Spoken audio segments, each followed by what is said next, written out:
نکل آئے. جناب سیدہ کی ذات فرقان ہے. کس اعتبار سے؟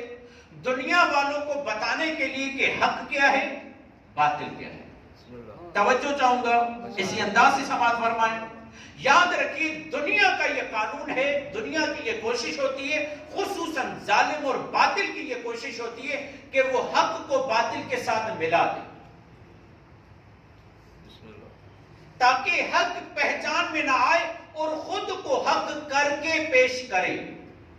یہ کوشش رہی ہے ظالم کی، باطل کی کوشش رہی ہے کہ وہ اپنے آپ کو حق سے ملا لے، باطل حق سے ملا لے اور اس انداز سے پیش کرے کہ گویا کہ وہی حق ہے. سیدہ زہرا کے زمانے میں بھی یہ کچھ ہو رہا تھا. ظالم اس انداز سے آگے آیا، باطل اس انداز سے آگے آیا کہ کسی کو سمجھ میں ہی نہیں آ رہا تھا کہ حق کیا ہے، باطل کیا ہے. میں ابھی ایک مثال دیتا ہوں. آپ نے گرے کلر دیکھا ہے؟ تقریباً یہ بھی گرے کلر ہے. یہ اگر تھوڑا ڈارک ہو جائے تو بالکل گرے کلر ہے. اس کی خاصیت کیا ہے؟ جب آپ وائٹ کو بلیک سے ملا دیتے ہیں، نہ آپ اسے وائٹ کہہ سکتے ہیں نہ بلیک کہہ سکتے ہیں، یعنی دونوں ملے ہوئے ہیں. اس کو کوئی اور نام دے تو دے، حق اور باطل یعنی دونوں مل گئے ہیں. وائٹ اور بلیک مل گیا ہے، گرے ہو گیا ہے.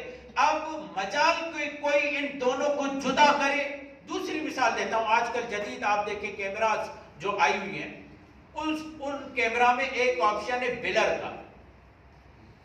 آپ اگر تصویر لے رہے ہیں، سائڈ میں اپنے منظر کو، چہرے کو، جو بھی اس کو بلر کر دیں.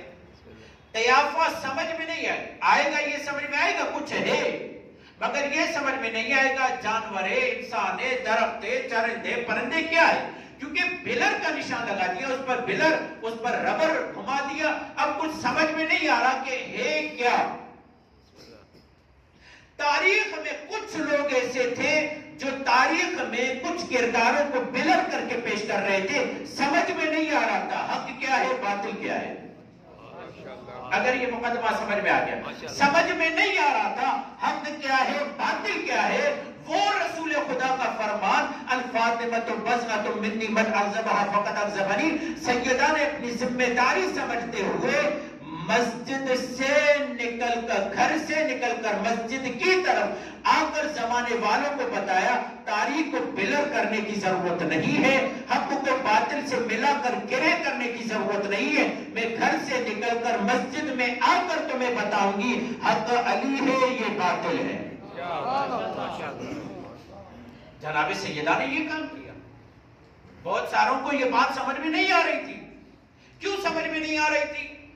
اس لیے کہ ہم جو میزان کرتے ہیں، ہم جو وزن کرتے ہیں، وہ عبادتوں پہ کرتے ہیں. عبادت تو ہو رہی ہے، نماز تو ہو رہی ہے، جماعت تو ہو رہی ہے، امام بھی آ رہا ہے، مسجد بھی بھری ہوئی ہے، لوگ بھی آ رہے ہیں، سب دیندار ہیں. پھر مسئلہ کہاں ہے؟ سب کچھ صحیح ہے، پھر مسئلہ کہاں ہے؟ سیدہ نے کہا یہ تمہیں سب کچھ صحیح نظر آ رہا ہے، ورنہ اندر سے دین کھوکھلا ہو چکا ہے. یہ دین کیسے نتیجے پر پہنچے گا؟ یہ دین کیسے آگے بڑھے گا؟ یہ دین کس انداز سے لوگوں کی نجات کا سبب بنے گا؟ دیکھیے یہی نماز، یہی روزہ، یہی حج، اگر اس کی بنیاد ریاکاری پر ہو، اگر اسی نماز کی بنیاد ریاکاری پر ہو، کوئی دیکھنے والا کہ نمازی تو پڑھ رہا ہے، کتنا اچھا کام کر رہا ہے. کوئی دیکھنے والا کہے کہ یہ اتنی بوریاں آٹا چاول اللہ کی راہ میں دے رہا ہے، کتنا اچھا کام ہو رہا ہے سماج کا. کوئی دیکھنے والا کہے حج ہو رہا ہے، لوگ آ رہے ہیں، کتنا اچھا کام ہو رہا ہے، مگر اندر سے کیا ہے؟ ریاکاری. کام اللہ کے لیے نہیں ہو رہا، کام لوگوں کو دکھاوے کے لیے ہو رہا ہے. کیا یہ نماز کوئی نتیجہ دے گی؟ نہیں دے گی. اسی طریقے سے اگر یہ نماز اپنے مقصد پر نہ ہو، اپنے راستے پر نہ ہو، یہ نماز کوئی نتیجہ نہیں دے گی. میں مثال سمجھاؤں, مثال کے ذریعے بات کو سمجھاؤں تاکہ سمجھ میں آ جائے کہ آقا ذاتی زہرا نے آخر کیا کیا. سب یہی سمجھ رہے تھے نمازیں ہو رہی ہیں, سب یہی سمجھ رہے تھے زکوٰۃ ادا ہو رہی ہے, سب یہی سمجھ رہے تھے کہ دین کو ادا کیا جا رہا ہے. سیدہ نے کہا یہ جو تم ظاہری طور پر انجام دے رہے ہو یہ ظاہری طور پر شکل و صورت ہے, مگر اس کی روح کو تم نے چھوڑ دیا ہے.